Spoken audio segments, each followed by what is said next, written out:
They look So good. back to our cookie business. So the cookies I'm making are made with puff pastry, like I just said. Now, we made our short rib Wellington. Puff pastry is used a lot around the holidays, and it makes everything look fancy. People don't use it because they think it's difficult to use, but it's not. It's a little persnickety. You got to use it when it's cool. So don't bother making your own puff pastry. Just buy a good one from the store. Make sure it's made with all butter, not shortening, because it really changes the taste. And get to work. This is so simple, and people will be very impressed with you. So first, you're going to want to get your puff pastry. You're going to want to roll it out over some sugar to about 1/8 of an inch, as you can see. So we're going to make the jam one first, the cherry jam one. I'm going to come down here and get a spoon. You're going to want to take some cherry jam. You could use any kind of preserves that you want, really. Doesn't matter, whatever you like. You don't have to make your preserves either. And you're going to want to spread it very thinly. Now, you're going to think it's too thin, but trust me, you don't want to overstuff. It'll be like when you overstuff a ravioli and everything starts to pop out.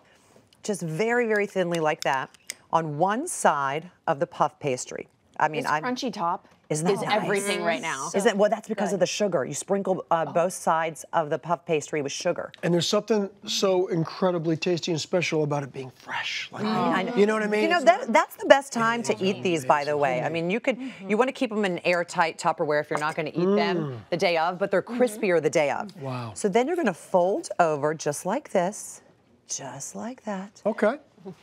It's like you're quiet. Yeah. Well, Yeah, you have to be pretty quiet when you're doing this. right. And then you're just going to brush it with an egg wash. So would any protein work? Well, exactly. If you ask David Codney, he would tell you no, not any protein would work. But in my case, yes, because what you want to do is you just want to get it golden brown, and you want to get that sheen. According to David Codney, if you're doing that with the short ribs, you would be wrong. I love him. You could use you could use a milk, a heavy cream, whatever.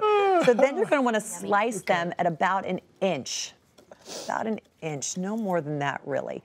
And then you twist them. Look, I love watching Debbie work. She's getting pulled. She's going deep. It's real. You know why? You know what I mean? It's the best. Because when I bake and I cook, I really take it seriously because my mom taught me to do all this. I know. And it's No, I really can tell. like, you know what I mean? Yeah. For real. And I want to make her proud. I hope I'm making you proud, Mom. Not yet, because I didn't even cut through this one. They taste so light. They are so light. So then you just take great. them and watch this. You just twist 2 or 3 times, just like that. Just like that. Look how pretty that is. Twist. That looks so fancy. There you go. It looks fancy. Than I thought it was. So much more so simple. can look so fancy. Yeah, I was because intimidated when I sat down. Because it's fancy and because it has like French origins, you can charge more, like David said. All right, so we're going to put this one aside, and now we're going to make our French honey almond palmier. So these are really beautiful too. So what you do is same idea with your puff pastry. You roll it out. In the meantime, by the way, you want to put your cherry twists in the refrigerator because you want them to set up for about 15 to 30 minutes. They're easier to work with and put on the baking sheet, and then they puff up more in the oven. We'll do the same with these. So what I've done here is I've spread honey all over, sugar and honey all over my puff pastry. I've put regular white sugar and some brown sugar and then sprinkled just some sliced almonds. So here's where we get the idea for these beautiful palmiers. They're also called Coeur de France, which is heart of France, or French hearts. They're called pig ears, elephant ears. They're called butterflies because of the shape. And people think, oh, I can't do that. It's going to be too hard to do. How do I make that shape? Hearts too. Right. Yeah, Heart of France sounds a lot nicer than pig ears. Coeur de France. So what you do is you fold it in like this, all right? So the right touches the left, and then you fold it over like a book.